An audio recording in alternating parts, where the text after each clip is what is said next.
So thank you for checking out my podcast. And if you're wondering how I record my podcast, well, I actually use Anchor, which is a fantastic tool, free resource to use. But if you're new to podcasting like I have been, it really helps you to get started without worrying about editing and doing all the sort of hard work yourself. It does it all for you. If you haven't used it, it's probably the easiest way to make a podcast. So let me explain a few tips for you. It's free, which is fantastic. You don't have to pay anyone to edit your podcast or pay for software. There's loads of tools that allow you to record and edit the podcast right from your phone and computer. So again, you don't need any special equipment. So if you're looking to start a podcast and you're sort of on a budget, it's a perfect way of starting. The best thing which I found, it helps to distribute your podcast for you, so you can be heard on Spotify, Apple Podcasts, and many more hosts that listen to podcasts. The best thing for me was that, because trying to distribute it from another software was really confusing, and all the technical know-how, which I don't have, was done for me by Anchor. So you can just, once you click the podcast, say where you want it delivered to, and it will do all the work for you, which is fantastic. And also you can make money from your podcast with no minimum listenership. So ads like you listen to on this one, this is an ad just talking about Anchor.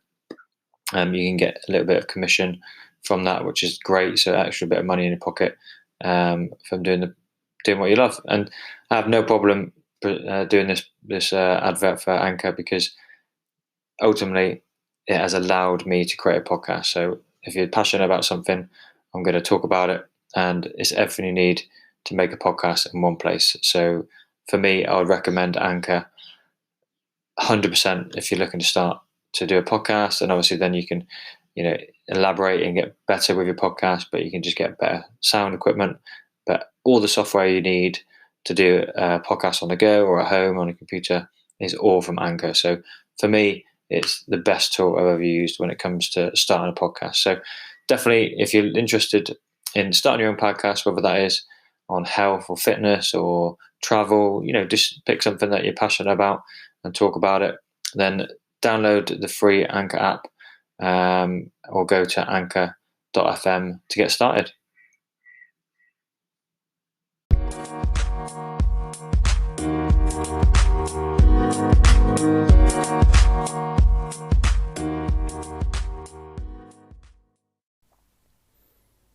Hello and welcome to the Plant-Based Revolution podcast with your host, myself, Neil Damrell from My Lifestyle Coach.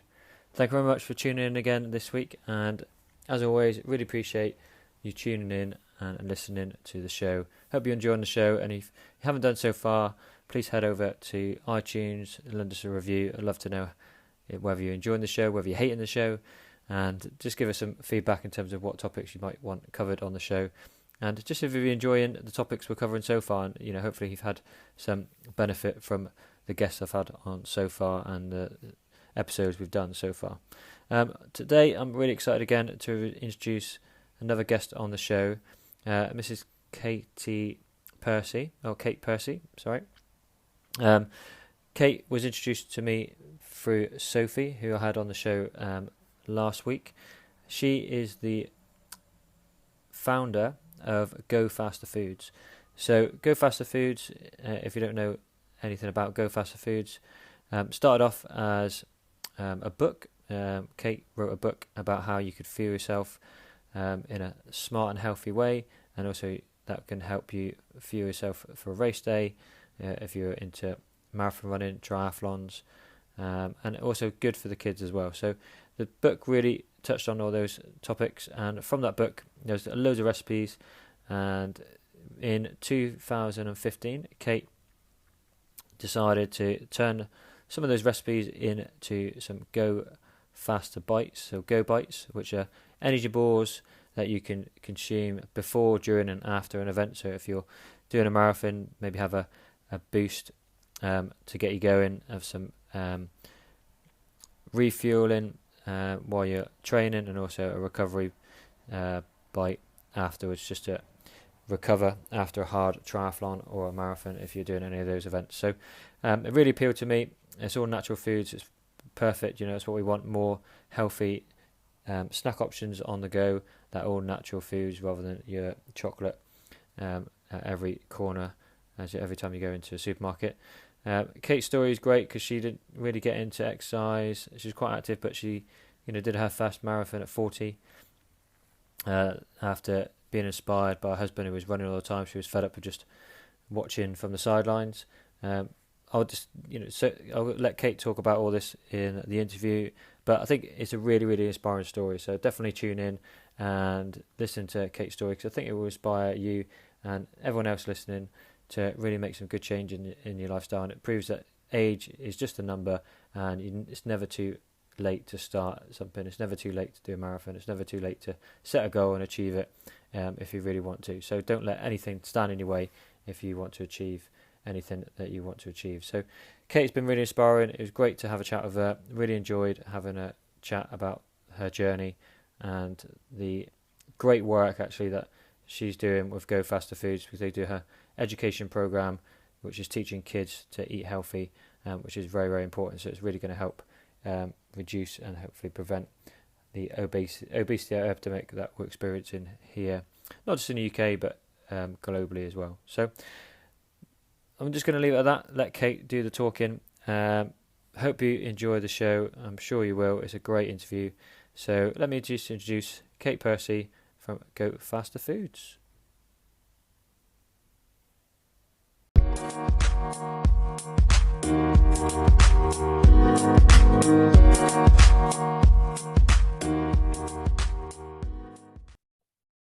Excellent. Okay, Kate, thank you very much for coming on the Plant Revolution podcast. So for all the listeners that don't know much about you and who we had a chat before we came on live, just give everyone sort of an idea of who you are, what you do with Go Faster Foods, and a little bit more about yourself. Yeah, okay. Hi, Neil. Thank you for having me on your podcast. It's a pleasure. My name's Kate Percy. I'm founder of Go Faster Food. We actually started the whole kind of change in the way I ate, started right back in 2000 when my husband was training for his first marathon. So that was when he was 40. We were both 40. So I'm of a certain age now. That's right. Someone's just walked in the room. Keep it flowing, it's fine. Well, that's him, actually. That's the husband you talk about. There you go. Yeah, exactly. Yeah. So he started. He was having a bit of a midlife crisis, I suppose. So he started training and was really struggling in his training. And as a cook, I thought, well, maybe he's not eating the right food. So I wasn't a nutritionist. I literally was just a very, very keen cook, home cook. And I went to the bookshop and looked up various books and found a book on the glycemic index and just thought, oh, this makes sense. Yeah. And changed the way we ate and focused much more on more sustaining foods, so low to medium GI foods that release the carbohydrate into your body more slowly than fast releasing foods. So I think we nowadays we talk about slow release, fast release, don't we? Yeah. So I suppose an example would be we might eat a steak and chips, for instance. They would have been really lovely homemade chips, really good quality steak. But both of those, the steak, I suppose, is a great source of protein if you're a meat eater. But the chips would just go straight in, give you short-lived energy, and not really keep you going for long. So we changed our diet and focusing much more on pulses, whole grains, lots and lots more fruit and vegetables, and things like sort of wholemeal couscous, and whole grain bread, that type of thing, when we were eating carbs. And literally his training just got so much better. He started smiling. He wasn't tired all the time, and we both felt, re-energized, basically. So that's how it all started. Then I got bored watching him run marathons, and decided to give it a go myself, and discovered that I was quite good at it. So I had run as a kid, literally. Like at primary school, I'd always win the running races at primary school. But then when I went to senior school, I just kind of got put off sport. I was one of those girls they talk about now in the the This Girl Can campaign and everything, who went into senior school, and I was always reserved, so I never got to actually play the hockey and the netball.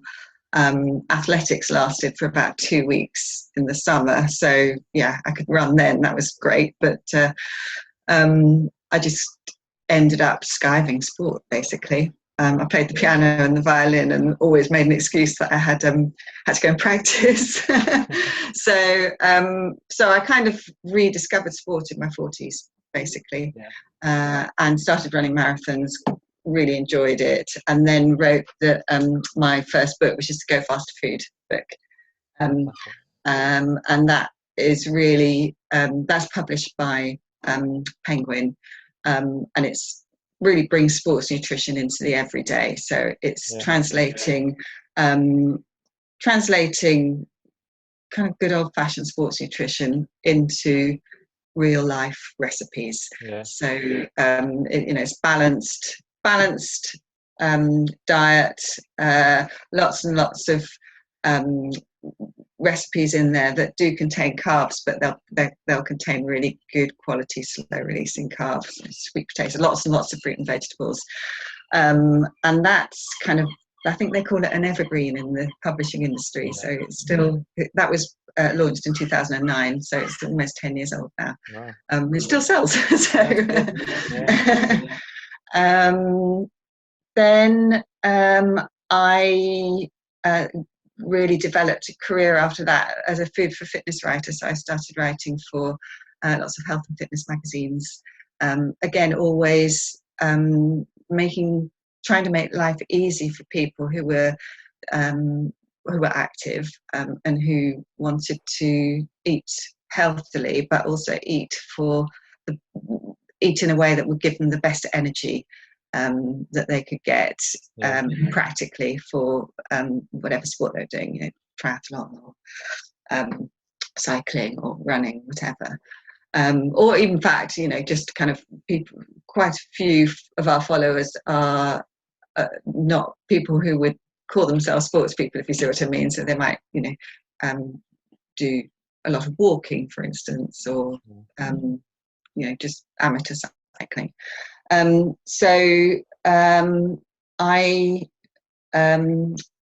still write the monthly recipe for 220 Triathlon.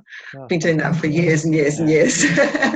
And write for lots of women's running. I've just done a feature in women's running, Runner's World, all those sort of magazines. Lots of stuff with them.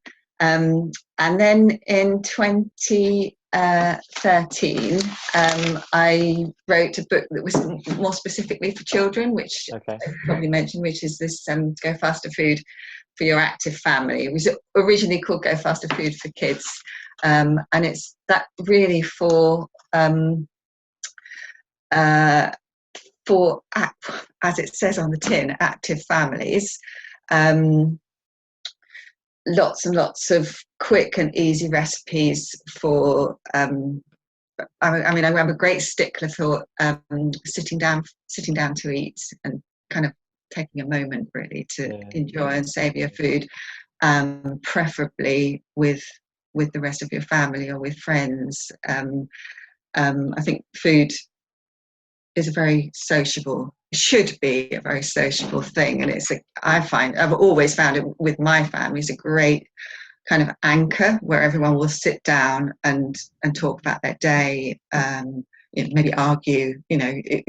That's why some people don't eat together, because they all start arguing. But actually, sometimes that's a good thing. You can thrash things out.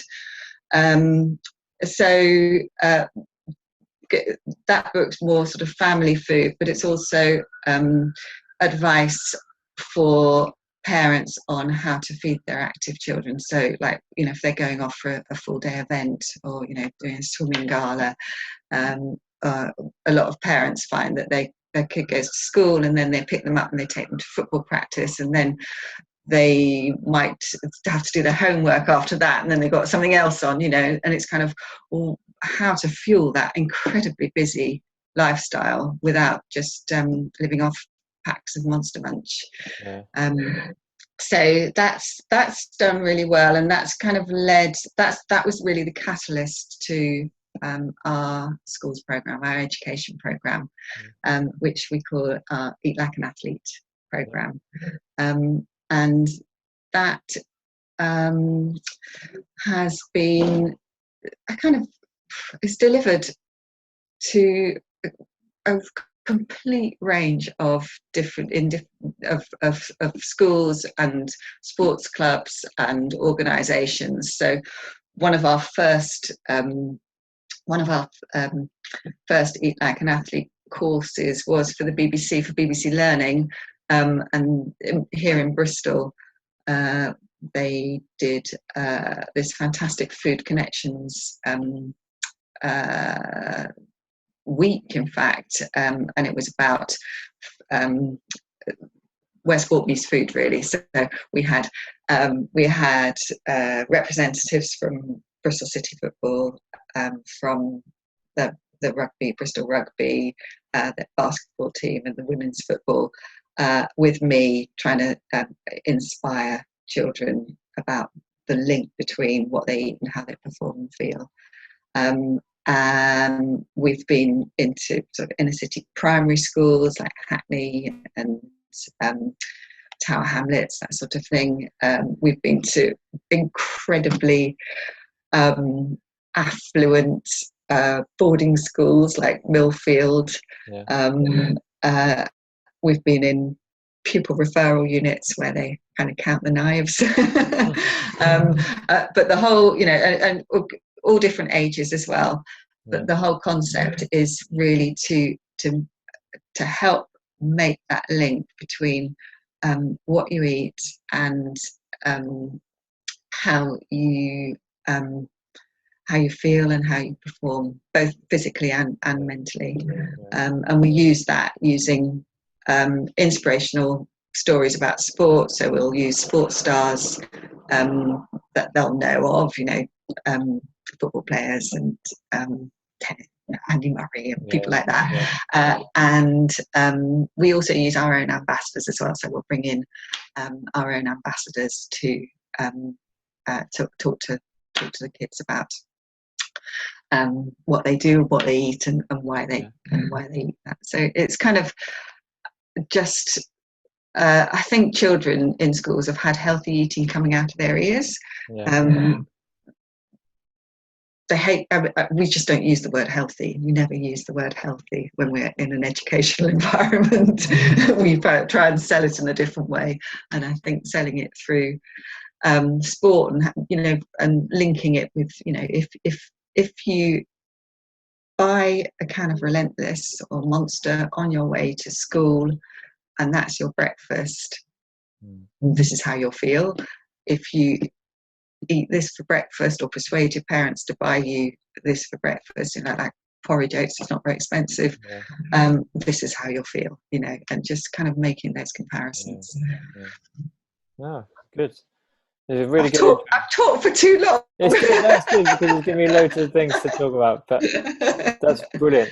But we want to go back to a few points that you mentioned at the start about initially, as you talked about your husband changing his fitness levels through the food you consume, and then that kind of inspired you to write the first book. What how did you go about doing that? Was that just something that you just wrote on your own and then got a publisher, or did you get approached to do that? Or were you writing before and then? I was writing a blog, but we were sitting down to dinner one day, and I said to a friend, we were talking about what we were eating, and my friend said, you should put all these recipes down and write a book about it. Yeah. And I looked at her and said, that's such a good idea. and yeah, so I sent off a kind of a proposal to lots and lots of agents, and 3 agents came back, and 1 agent said, well, I've got you a publisher. So that's how it happened. Yeah. And so anyone can do it. Exactly. It's very inspiring. It's good. And was that Go Faster Food more like your journey and your husband's journey as well, like talking about you guys how you got involved in it and stuff? Yeah, definitely. And in terms of you said your husband was doing the marathons first, and then you started. Did you say it was when you were about 40? Is that right? So my first marathon was in 2004. And I'm 53 now. So how old was I then? 40. Yeah, fantastic. That makes sense. Yeah. So it's really inspiring, because it's great to hear, because anybody at any age can start doing these kind of things. And I've run marathons myself, and I know the hard work that goes into achieving it, and the great rewards that you get afterwards. But was there any catalyst in order for you to jump straight into the marathon? I know you were inspired by your husband, but were you active before that, or did you? What kind of made you go straight into?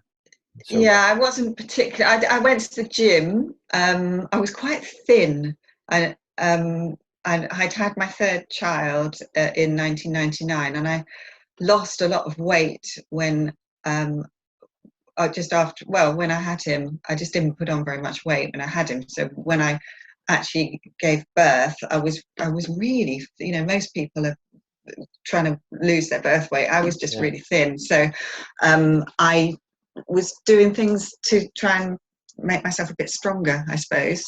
So I did quite a lot of running, but also going to the gym. But my running was literally like 2 miles.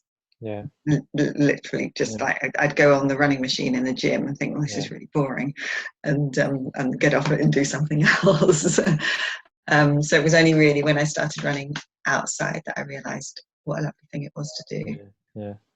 So I didn't really do much exercise at all, in fact, before that.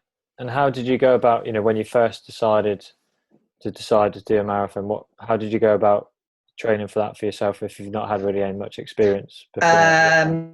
I did the Race for Life in July, which was a 5K. So I trained with some girlfriends to do that. And then that's when, and after that, a friend said to me, are you going to New York with Mark and these other people who were going to run the New York Marathon? And I said, yeah, but it's a bit boring when you're not running, and because you just kind of follow them around. And my friend said, well, you should run it too. And I said, well, do you think I could? And she said, well, of course you can. So I just got a training plan. I downloaded a training plan from Runner's World and followed it. I had a friend as well who was really, really ill with cancer, and she so she was the friend who said you could do it, and she accompanied me on her bike. So actually, maybe I couldn't have done it quite so easily if she hadn't have come on my long runs on her bike, feeding me flapjacks and things. But did you raise money for a charity when you did it for your friends? Yes, I did.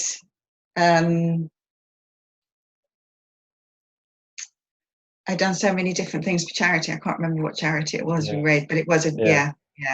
Well, I was just going to say, that helps. That helps you get a place for a start. But also that probably for you being your first marathon helped to provide some motivation. Would you say, like to achieve it, because if you're just going to do it for yourself, it's a lot harder sometimes to do. Doing and peer pressure always helps. So if you tell people, and if you do it with a group of people, I think there were maybe 6 of us who went out to do it, then you don't want to be, I think I probably was the last one home, but you want to get round.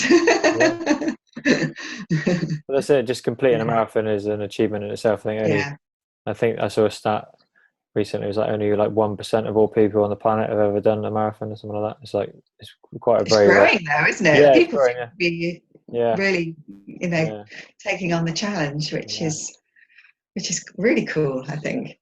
And you said you've gone on to do more marathons after that. Was that your I've done after that? I've done 7. Wow. But I haven't done one for a couple of years. Okay, I've been, because we've launched the energy balls. I don't know whether these little beauties that go by. We launched them last February, and so kind of Go Faster Food has developed now from a sort of writing. A writing business, I suppose, or kind of a hobby business almost, to a proper business with a real product that's in Holland and Barrett and Tesco's and things. So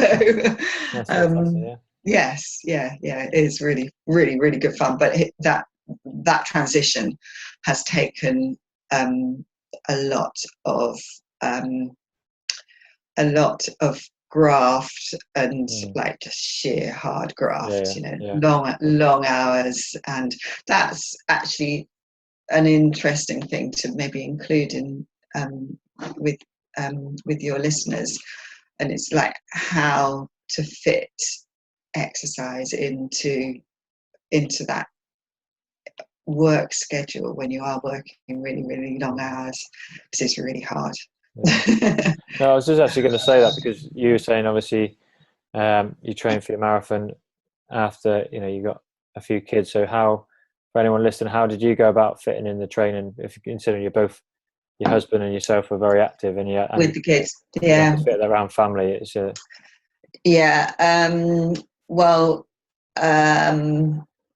early morning, taking it in turns to go early morning. Taking them on the bike, taking the kids out on the bike. So when they're a bit, actually not that old, as soon as they can get on a bike, really, it's not a massively satisfactory run when the kids are younger, when you're cycling, when they're cycling alongside with you, because they're always stopping, to pick blackberries or falling off and stuff. But that's a good way, because they get out, they get fresh air, they enjoy it. They seem to enjoy coming along with me anyway. So that's a good idea. Just take them with you. And now you have those amazing prams and things, push chairs that you can run with, so you can even go out with them when they're teeny. We didn't have one of those. No, it's good, because it shows, because that's one of the biggest things as a health coach. A lot of people would say they haven't got any time to do any exercise, where if you include exercise as part of a family outing, and it encourages everybody to be active, you got good family time and you've been active, so it's really, I think that's really important. I was at a talk with who's the guy, rower, James Cracknell. And he, because he's been quite a supporter of Go Faster Food, which has been cool. But he was talking about, actually, exercise shouldn't be talked about as exercise. It should, within the family environment, it should literally just be in the DNA of your daily life. So that something will be done every day, and you just do it. It's like eating, it's part of your life. And I think that's important with families, to just make sure that you all do something that's active and fun, all go out and even if it's chasing each other around the garden, or No, that's really, really good to see, and it's inspiring for a lot of people as well, which is, I think, it's really, really good. Thank you. So, Kate, in terms of like Go Faster Food, obviously you had the book and then the kids' book. What was the thought behind the Go Faster products that you just recently launched? Was that a recipe that you originally had in one of your books, and then you thought about turning it into a product, or? Yeah, it was. So basically, it's a recipe that's on. Here we are. I'll show it to you. It's on page. There we are. Page 180 of the book. Excellent. So that's the original recipe. Yeah. That was chia seed energy balls, but we couldn't use chia seed in these for some reason. You can't use them in raw products. Okay. Yeah. It's something EU law. But it's also a recipe that we use in the education program. So we some schools, we do proper cooking in their food tech departments. So we'll go in and we'll spend a whole day with a small group of students, usually with a member of the food tech department and a member of the PE department. And these will be older students, and we'll literally go through a whole course with them in a day. We'll teach them about carbohydrates, foods that are good sources of carbohydrate. We'll cook something that is a good source of carbohydrate. Then we'll go on to protein. We'll do the same thing. So for if we're talking plant-based diets, we make falafel, which a lot of people have heard of, and they think, oh god, chickpeas. And then, but once you've mixed it with some sort of spices, and they've had fun chopping up chili, and they've made a sauce to dip it into, they love it. They think it's fantastic. So then we make guacamole with avocados, and we're talking about healthy fats, and we go through the day, and then they will then deliver that course to other people. So we'll give them the resources to do so, and then they'll deliver that course within the school to other people in the school.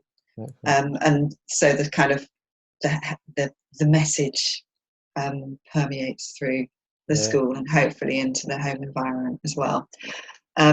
With other schools that don't have cooking facilities, we turn up with food processors and we make energy balls. So that's generally in the primary schools. And they're so easy to make, and they haven't got any sugar in them, they haven't got any nuts in them, and it's like, and they just mix the stuff up, mix the ingredients up, and then roll them into balls with their hands. So it's a bit like kind of Play-Doh, and then they eat them like sweeties.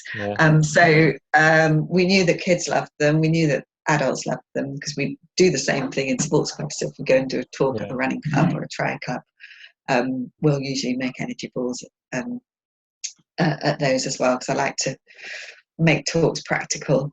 And so we were doing a book signing at Whole Foods Market in London, with one of our sporting ambassadors, who's a skier, Rob Pott. I think he's the under 21 downhill, top UK downhill skier. And we're doing book signing and making energy balls as a kind of gimmick. Literally, people were queuing down High Street Ken to get the balls. So we thought, right, okay, we need to make these into a product, and we found a manufacturer to contract manufacture them, and that's how they started. The Go Bites, how the Go Bites started. I mean, it's really good from the kids program as well, because it looks like you're trying to educate the kids, but also, is it a way of, do the schools trying to add that into their sort of school timetable, if you're educating the staff to be able to do the health talks as well? Is that how it works? Well, actually it's different in every school, it seems. Some schools have sort of incorporated it into the curriculum, into the food tech lessons. Other schools do it as an extra outside the curriculum. yeah. Sorry, you say? So I was going to say, what's the overall impact so far of going into all the schools? I know how many years you've been running the program, and how has it been received so far? It's been received well so far, very well. I suppose our challenge has always been scaling it, and the kind of part of the thinking behind the Go Bites was, well, actually, if we create a food company that has all our values, of real food, nothing adulterated, no artificial ingredients, just natural, good food, we can then take some of the profits from that and put it into the food and into the education business. So we take 10% of net profits from the Go Bites, put it into the education. And we're talking now to potential partners who will be able to scale, who are already delivering to schools, so that we can scale it up, and hopefully manage to get into as many educational establishments as we can. We've got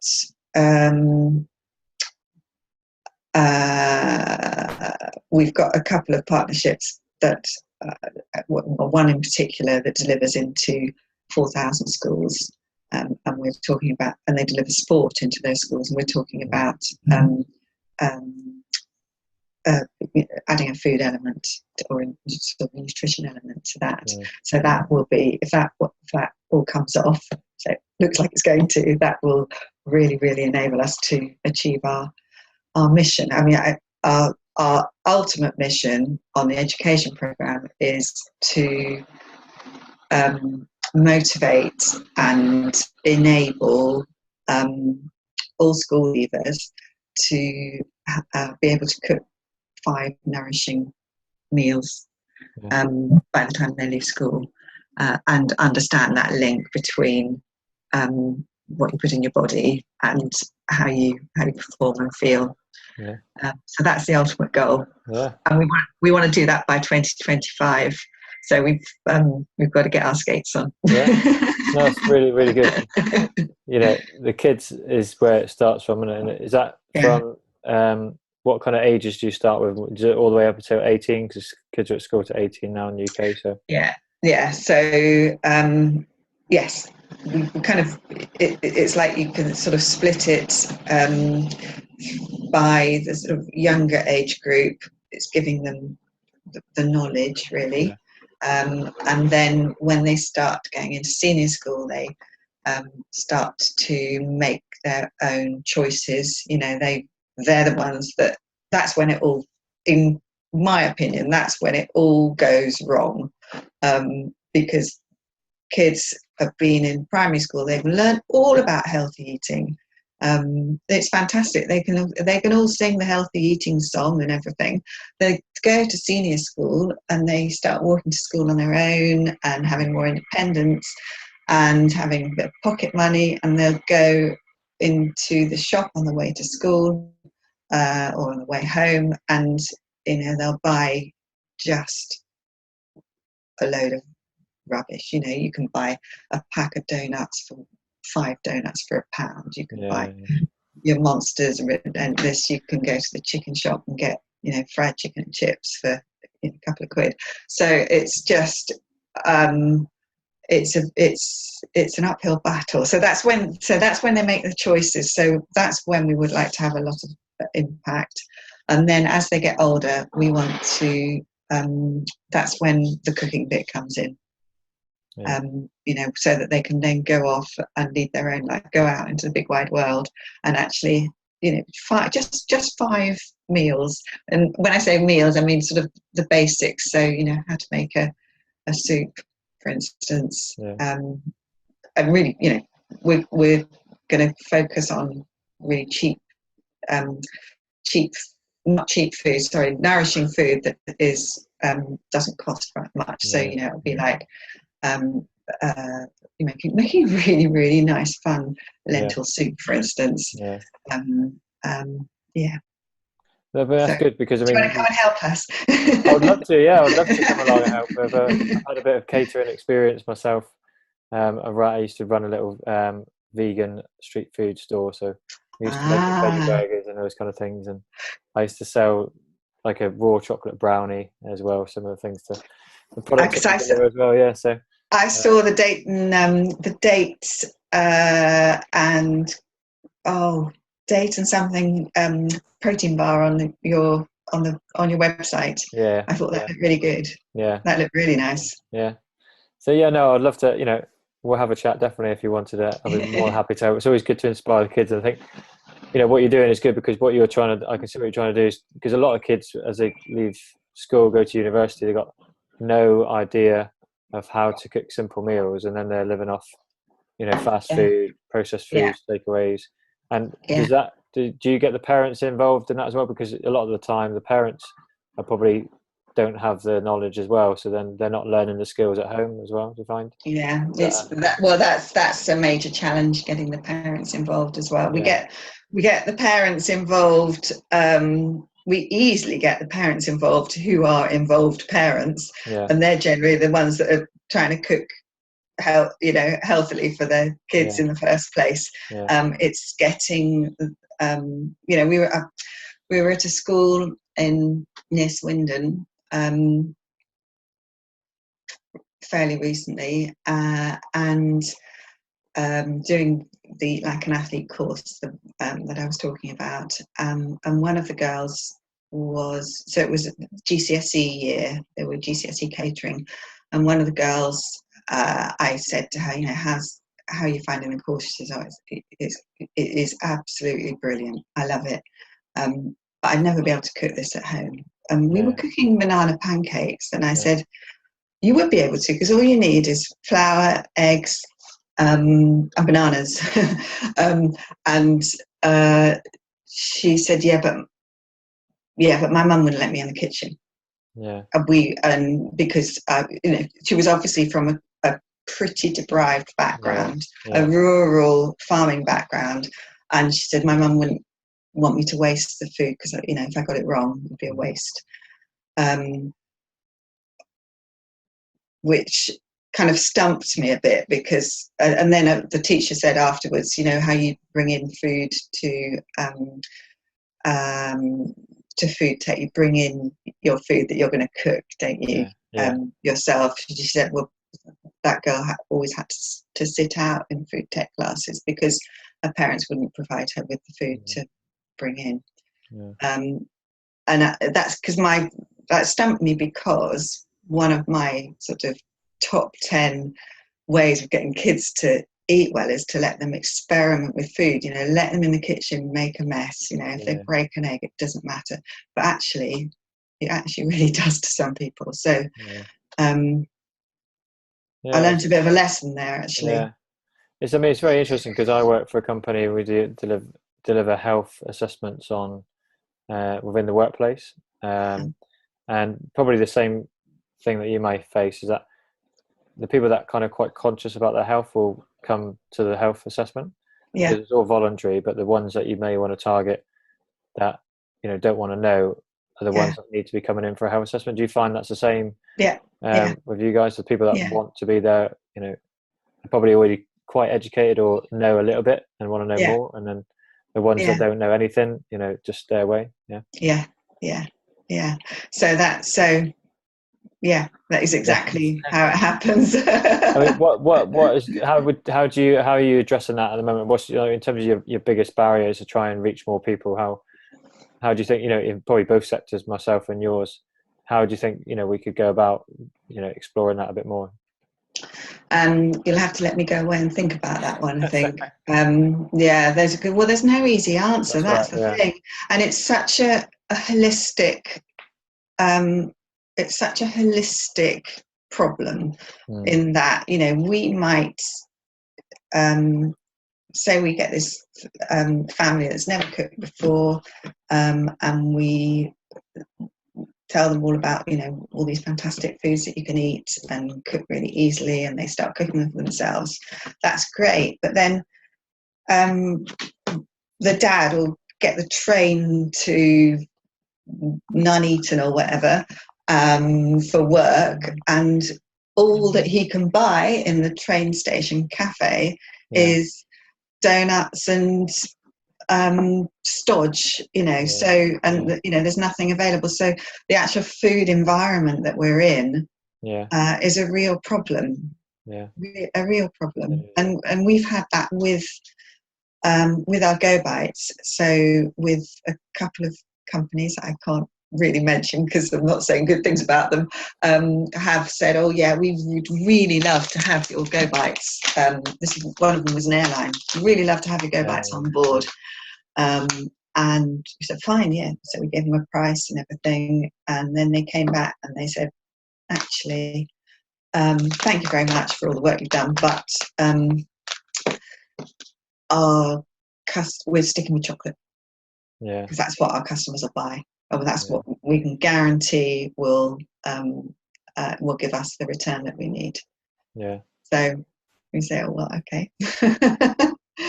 One day it is gradually changing though. Do you think with like the healthier things, like those products, because I sometimes, when I do a lot of traveling with my job, sometimes I'm in airports and I have to buy something before I go away, and I'll see the chocolate on offer for like 2 for £1, and then you get like a healthier option, like what you're trying to promote, for just £1. And it's like, well, if people are short of money, they're going to choose the unhealthy option. Do you think there's it's just a supply and demand issue? I know that, because more people that will buy a healthier thing, the prices will come down. But how do you think, how do you reckon we can tackle that going forward? Well, I think the supermarkets are really starting to move on it. So they're starting to have, for instance, in Tesco's, we've just gone into from being like stuck at the back of the store in what they call the health and well-being section, where they've got sort of vitamin supplements and SIS gels and stuff. We are now being trialled on a new fixture, which is by the tills, which has got more healthy options. So I think it is slowly happening. But I was in a shop in a service station at the weekend, and I went in to buy myself some tights because I was going to a party and it got suddenly cold, and so I went in to pay for them, and then she said, oh, would you like a massive bar of dairy milk, I think it was, for £1? And I said, well, no thanks, that's fine. And I went away, and then I thought, actually, I want a cup of tea, so I got myself a cup of tea and went to pay for it. So literally this was within less than 2 minutes, I think, and it was the same person serving, and it wasn't busy at all. So she might have served maybe 2 people in between me, and we had talks, so she knew who I was. And she said, so I paid for my tea, and she said, oh, and would you like I don't know, Terry's chocolate orange or something? It was another chocolate for £1. And I said, no, I'm fine, stop tempting me. So it is difficult for people. It is difficult. I mean, I went to a conference recently, and they were talking about, obviously, the climate, like you mentioned, and how they're talking about the sugar tax and how that's kind of helping in terms of putting people off, certain these processed sweets and drinks and stuff like that. What apart from the food environment, what other things do you think we could do to try and get people to kind of choosing the healthy option? Really, I know there's more and more healthy options available, but it still becomes like it's like almost like a battle, isn't it, between us and the food customers who just want to sell more chocolate. That's how I see it. Yeah, well, I think that Sophie, our nutritionist, we were talking about that, and I think that the more I think you have to. You can't really see it without the physical exercise, and I think the more people are encouraged to adopt an active lifestyle. So if you start to just do a few more things, it might be like walking up and down the stairs, or going swimming a couple of times a week, or something like that. You start to your mindset starts to change, and you start to feel better, and you think, oh, I feel better. Oh, maybe I should, and then I think you gradually go for more healthy options. Obviously that doesn't happen all the time, but I think that is one way that you could look at changing things from the outside. Yeah. No, it's true. I mean, I always say with my health checks too, it's like people giving up smoking. If you just start running, you probably desire a cigarette less because you're feeling a bit better about yourself and those kind of things. Yeah. Good. And in terms of sort of the Go Faster product and stuff, I know you got. How many products have you got out at the moment, and how many are you looking to? We've got 3 at the moment. We've got Dayton coconut, apricot and seed, and hazelnut and cacao. So they're all vegan, and the hazelnut and cacao has got a little bit of rice protein in it as well. So originally they were designed for before Dayton coconut, so boost. The apricot is for during. A lot of ultra runners and people or cyclists will use that for during exercise. It's a bit more sustaining, and then the hazelnut and cacao is for after exercise. Then we've got 3 more varieties coming out very, very soon. At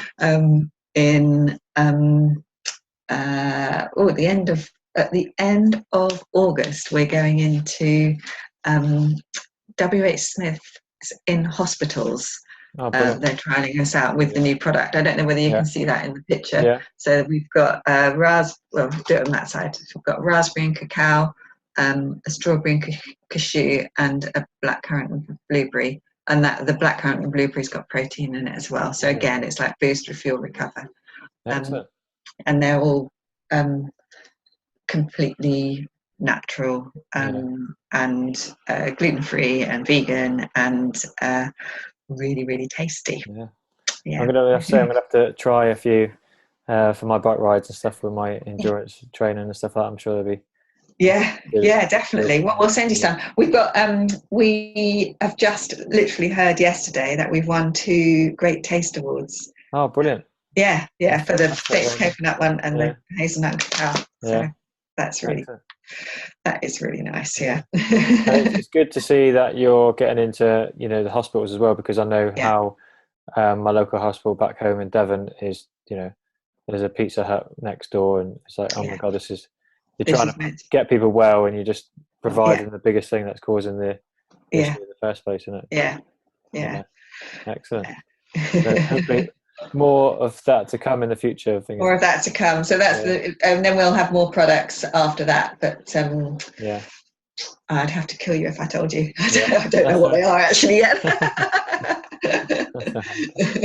No, it's great. It's good. It's good to see more and more healthy options, and that's what we need. Is if there's more choice, at least hopefully there's more options for people to make the right choices. Then, isn't it? So, yeah. And there are. It's just you've got to find them, and you've got to look. Know that you have to look for them. I think. Brilliant. I just want to ask a few more questions in terms of, we touched quite a bit on the kids program, which is really good. But I just want maybe, your thoughts or the thoughts of the company itself in terms of the epidemic of the obesity epidemic that we're experiencing at the moment, especially childhood obesity and just adults being obese. How,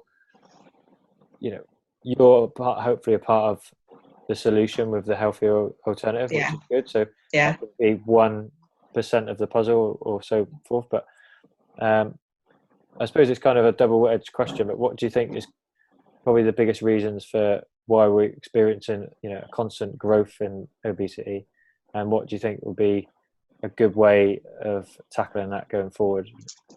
Oh, that's a big question, Neil. I'll put you on the spot.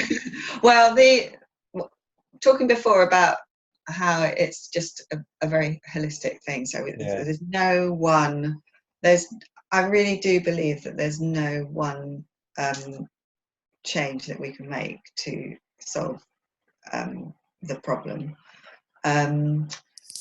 The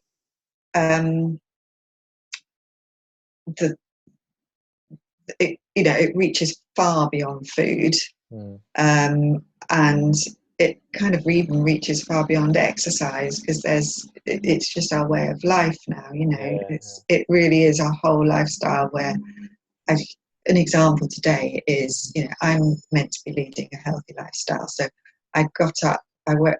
My alarm went at 6:15. I got up at 6:30, went for a run. It was a really hard run with Mark, up a very steep hill. And I was in work by about 9:15. And I have walked around for about half an hour outside at lunchtime. But for the rest of the time, I have sat down on my bum. Doing. I try to move around. I've got a exercise ball that I use as a seat and stuff. But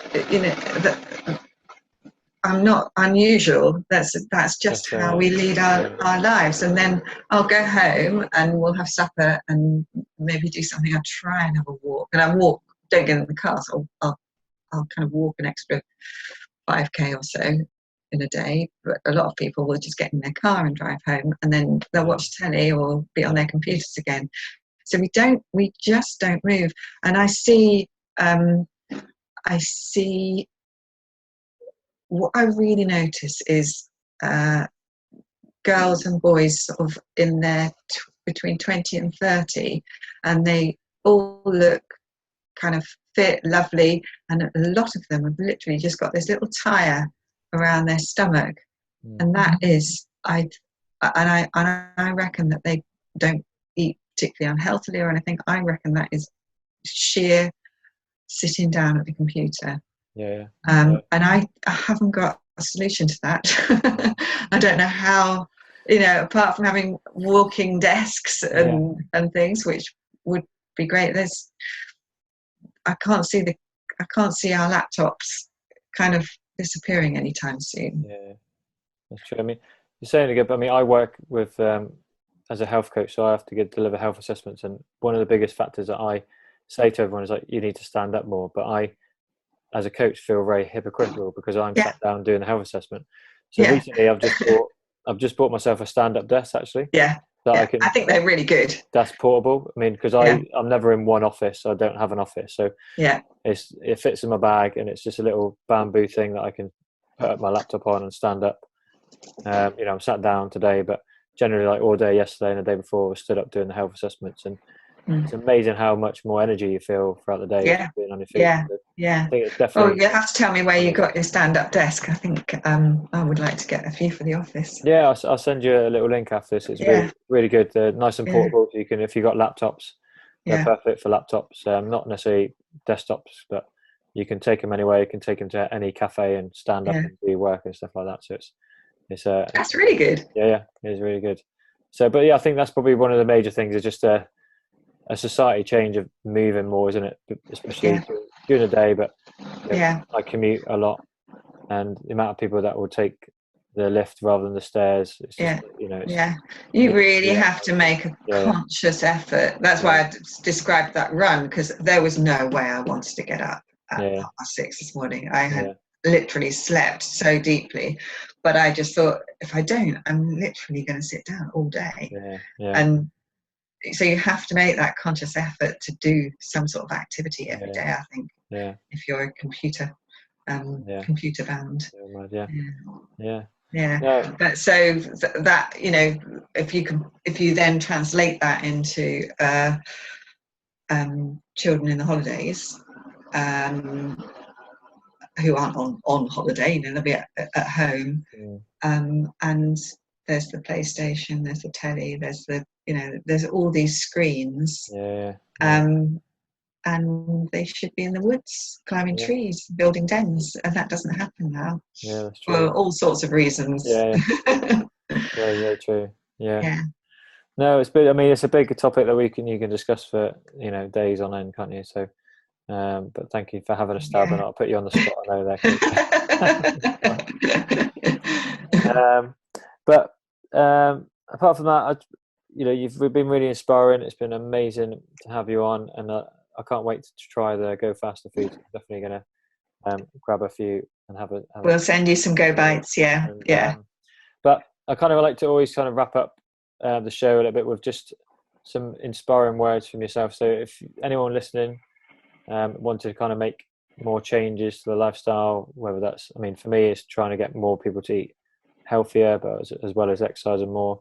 What would your kind of main takeaway point be for anyone listening about how they would want to, what steps would they take if they wanted to get healthier or fitter or eat better? Okay. I think the main thing, and what I have always advocated, is that if you've got to do it in small steps. Yeah. And you've got to don't beat yourself up, basically. And if you this phrase that I use is everything in moderation. So I'm a great believer in balance. So for me, a balanced diet has to include treats, for instance. Otherwise, it wouldn't be a balanced diet. If you want to actually sustain your healthy eating for the long term, there's no point in going from eating McDonald's every day to suddenly becoming a vegan and only eating fresh fruit and veg every day, because unless you are a complete saint or someone who can really stick to things, that's not going to last. So you need to take really small steps. So if you eat McDonald's every day, for instance, maybe the next step might be to find some recipes for burgers and make your own.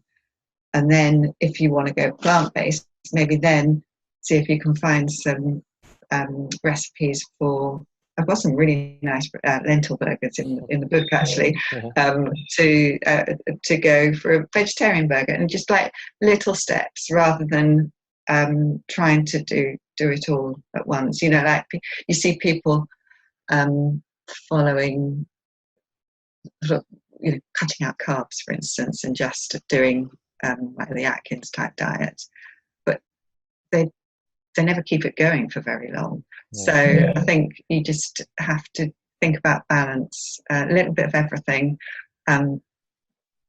try to knock out the processed stuff and introduce unprocessed as much as you can, but give yourself a treat and a pat on the back on a Friday night, for instance.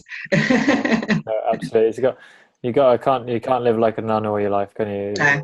You need to have those little sins and treats every now and then. So. You do, yes. Yeah. What's your sin and treat?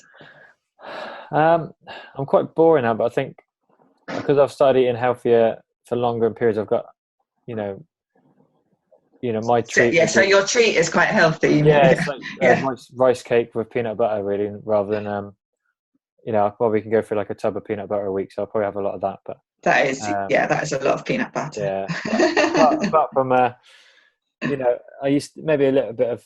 I suppose my other one is at Christmas. I am a big lover of fruitcake.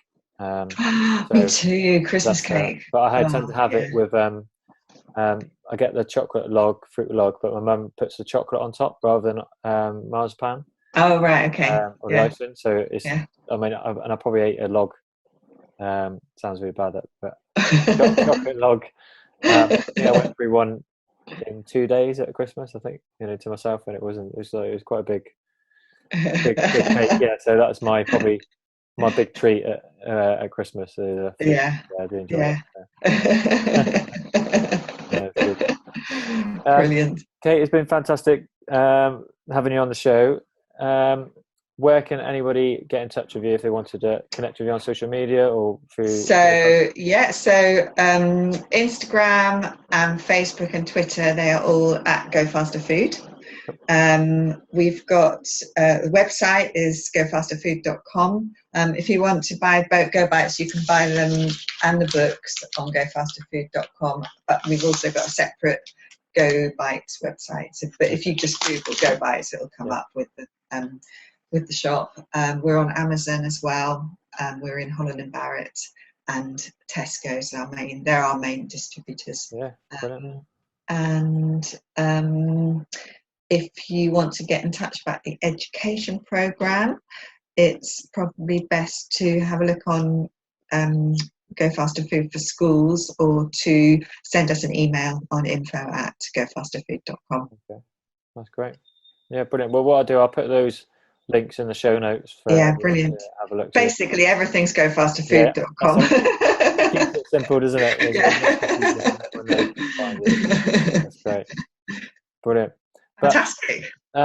Kate, I really, really enjoyed having you on the show. It's been really good. Learn about your story, and what you're doing is fantastic with the kids program. I think it's amazing. So I wish you all the best on that. And thank you very much. Thank you. Yeah, thank you. Keep in touch. I will. I'll just end this one again.